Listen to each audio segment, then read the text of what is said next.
Good evening.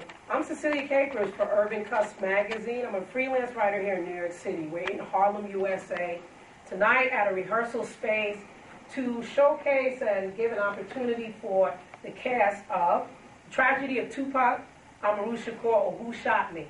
It's a new independent production being put on by a talented group of young people here in the city. And I want you to get an opportunity to get to know who's in the cast, actually their parts, and also get a flavor for what brought them here and why this is a significant production that everybody should see.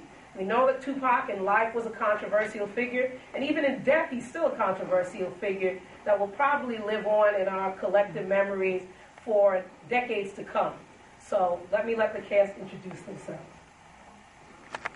Hi, my name is Damian Bailey. I play Tupac Shakur. I'm Anthony Williams, and I play Little Tupac. I'm Nawani Rashri, and I play Shorty. My name is Gustavo Cabeza, and I play Man and Judge.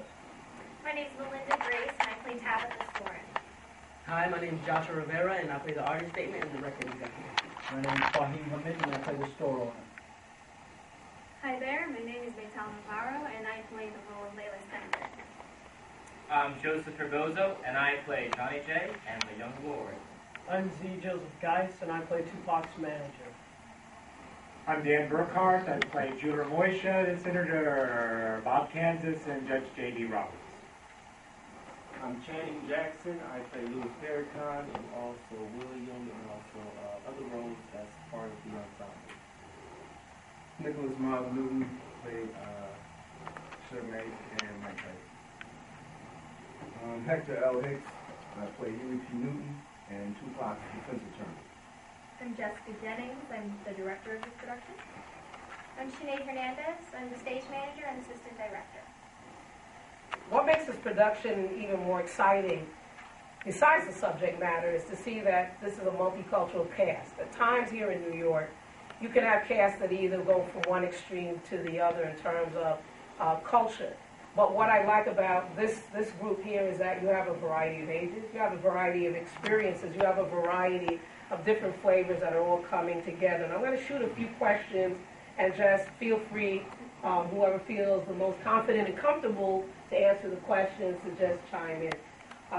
What makes this play, as opposed to some other productions, other movies, documentaries that have done about Tupac Shakur's life, what makes this significant for this time, this place, as we just celebrated the 15th anniversary of his death?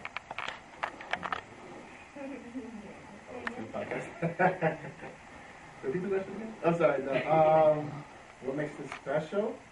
Well, it's about time, and it's a different view and a different take on this man's life from the beginning to the very end. And it's something that hasn't been done before, and it's good that we're doing it now. And what do you think, cast in general, is the most gritty part of expressing the angst, the turmoil, but also the triumph in Tupac's life? Anyone want to answer that? I think it's how you come against politicians and just the world. Like, he's just an artist, but he's more. And you get to see that in this play. And a lot of times I think we didn't see that 10, 12 years ago. We saw him as just Tupac, just someone who is a thug or a gangster, but there's more to it than that. Like, he was against bigger forces, I think. And I hope, you're able to see that. And for the ladies, this question will go to them. What is most significant to you about playing a role in a production where at times a lot of people have problems with Mr. Shakur's lyrics because of the misogyny, some of the meaning things he said about women? What makes this still an elevating piece for you? I think it's so great because in this play in particular, you can hear a lot of the lyrics where Tupac praises women, and you see the love that he has for his mother, and the love that he has for Shorty and Layla, and even the playfulness that he has with Tabitha. Like, he doesn't show a woman disrespect at all in this play, and I think it shows that, you know, he cares about people, and his lyrics range from whatever is going on at the time. So, you know, one minute he may feel like, you know, he can say something that's derogatory, but he doesn't hate women, he loves women, and you can see that when you watch this play.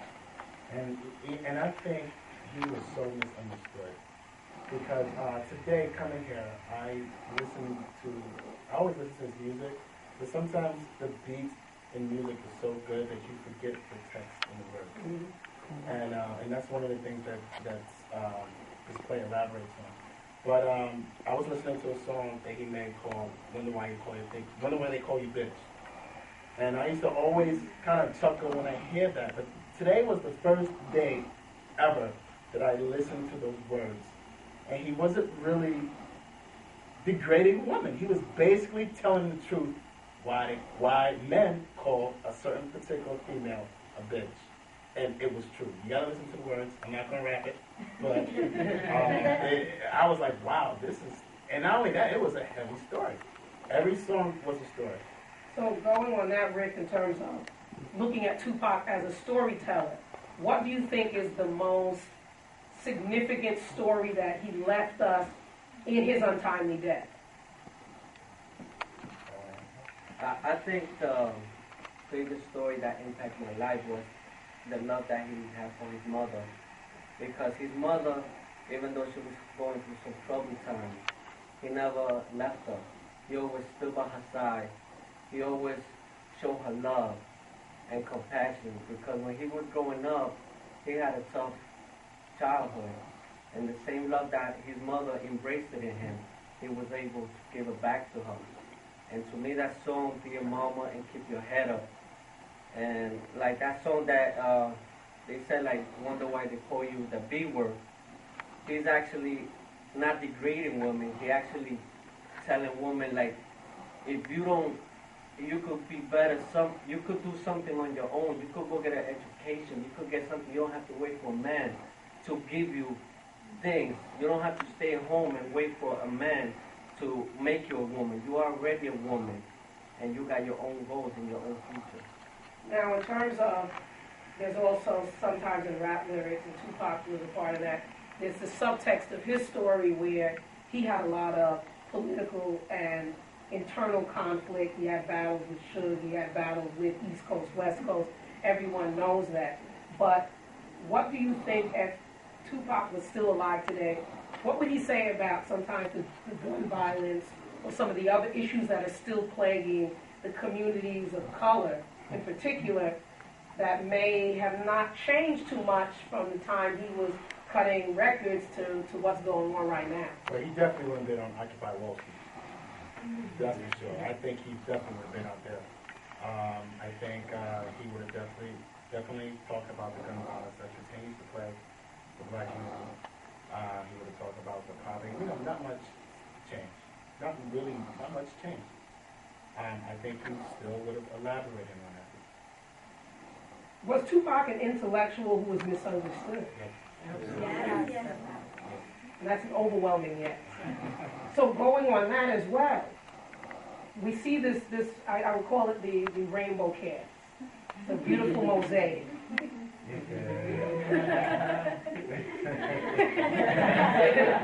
So you got a Caucasian director. I love it. I love it.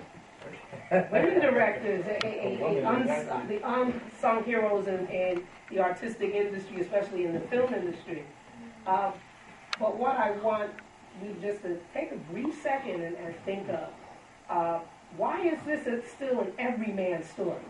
Sure, the central character is a man who came out of the Black Panther party. He came out or from a home where people were in the party, from his mother to his stepdad. He grew up with a certain level of what we would call in this country militancy. But why is he relatable to the Asian American, the Latino American, a white female American, a black female American? Why is he relatable to even a white man who would be a banker who the very people of Occupy Wall Street are questioning? Why is he still in the middle of an everyman story? Because every person struggles, and we he had to go through both as an artist and as a person. Like it was his journey to becoming a man, an adult. And he had to go through some really hard shit. And he believed in himself, and he knew where he wanted to be, and he persisted, and he saw that goal, and he just went. And we're free flowing. This is free flowing thought. So, any kind of art. yeah, and I think that that translates to women, it translates to men, it translates to Asian Americans and Caucasians, and across the board. To know, to be a dreamer, and to battle adversity, and know what you want, and be able to go for it and get it. I think he was just one of the first rappers that really poured his life, his emotions into his words. Like you see that now with a lot of rappers now. It's kind of like Eminem does it very well. But when you listen to Tupac, you listen to a song like Changes, or you listen to Dear Mom, or you listen to something like Dog Mansion, he talks about his suffering a lot. And I think people are really, most people think rap is about, how rich you are and how much you got your cars and women. But, he really got to people. When you hear his lyrics, he's talking about his story, his life, and stuff like that. People from all races, all ethnicities, all over the world connect to that. I mean, there's a statue of him in Germany. Exactly. Yeah, and so and people over there in those tougher communities over there, and it says I may not change the world, but I will spark the brain that will change the world. And I think that's his message. I'm gonna just shoot about 2 or 3 more questions. I know. I thank once again the director, stage manager, as well as the playwrights who are not here right now for this opportunity. But what we wanted to make sure we got a picture of is to let people just for a brief moment see them. I just want you to pan across that this is in this play is representative of America. It's representative of the way the world is now, whether you live uptown, downtown, whether you're in Montauk, Manhattan. We're all the same, and like we said, the key is we're all sharing in struggle. One of the questions I would like to ask, and I always love asking people this, in one word, describe your experience of being in this production. Just one word. I say love. Truth. Pride. Honor. Oh, intimidating. Inspiration. Drive.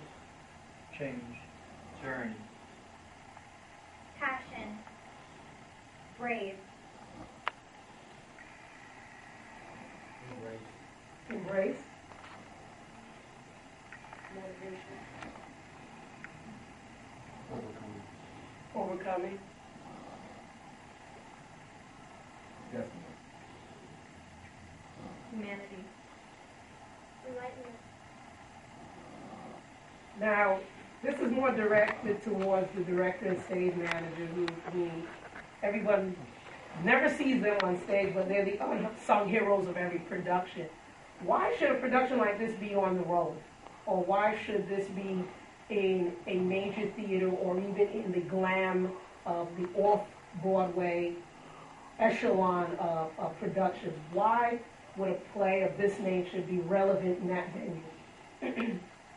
I'll speak to that in terms of why relevant now.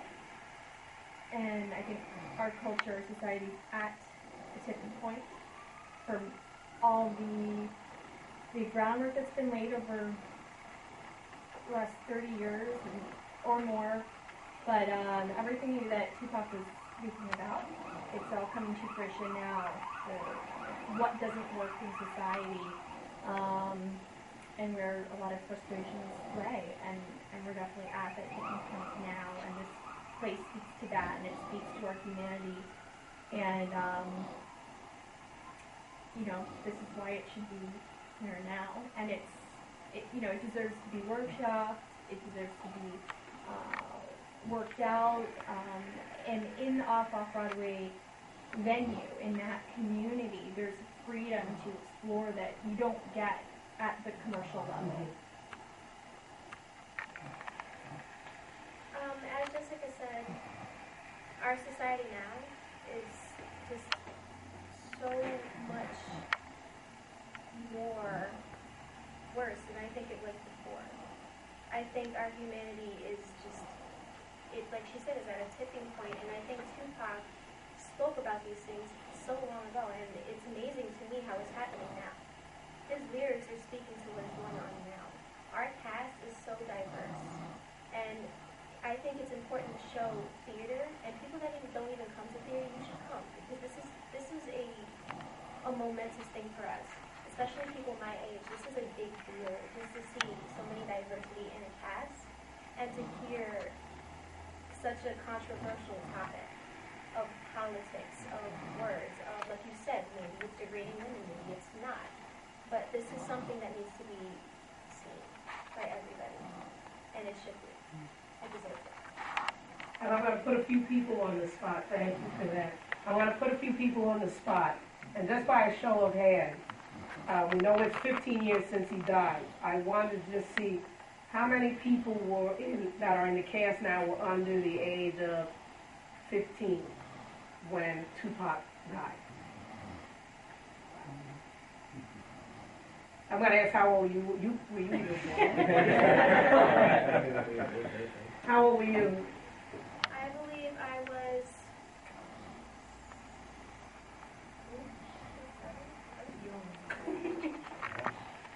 Fresh 6 years old. What was it? 95, right? 96. All right. I was 4. Wow. Who else is part of that? Okay. 7. I was 8. Anyone else who was? 13. So this is significant because you're doing a play where the impact for everyone who was 15 and up when he died, they felt and they knew the vibe in the street, and they felt the music, and they understood what was going on in the time, and they could put it in a context. So to see that all of you were still at a very tender age, and now you're having to examine subject matter that some people could argue is a little before your time. I think that's what's the significance of art. That's the significance of theater, is that you could take a message and convey it across generations and bring people together who may not have been able to have that conversation but for being able to come together in a cast. And I see a lot of the cast members shaking their head. And for me personally, I was starting my first year of law school, and I heard he got shot. And for me, who had been a classroom teacher and had been with young people who adored him, who were junior high school students, I wasn't there at the time because I was in school. But I could see how they would have been devastated. So I think, for you, I commend you for being so brave of taking on a project like this. I commend the writers for putting this together, Christina and George. They're not here, but we celebrate what they've done, because but for the Playwrights, we wouldn't even have this moment. So I'm going to close off by just asking one person one question. I'm going to put one person on the spot. I'm going to put Damien on the spot. And because in history you have great men who've been before the camera and on stage. You have Lawrence Fishburne, who had the channel Thurgood Marshall. You've had Denzel, who had to channel Malcolm X. You've had great actors who had to channel a number of historical figures, whether talking about Kate Blanchett. They've been able to take people who are not here anymore and give them life and blood and flesh. What makes what you're doing, that if Tupac walked in the door, or if he could right now, what would make him feel that you are doing the most honorable distinction for him by your role? I'm telling the truth. No impersonation. Just say that one more time, because we Sure. want to make sure No you... impersonation. I'm telling the truth. And that's what theater is about. So it's about truth, and I'm telling the truth. I feel honored, and I feel blessed and special to have a few minutes with these talented people. We wish them a lot of good luck and success in their future endeavors, and you need to come out to the Triad Theater, correct me if I'm wrong, on November 2nd and 3rd. 7 and 9, 2 shows. If you can't, you can go online too. brownpapertickets.com. brownpapertickets.com, and look for us on Facebook, look for us on Twitter. I will be tweeting, and this will be on YouTube, and it will be up on Urban Cusp, and I look forward to seeing all of you in a week. Thank you. Thank you. Thank you.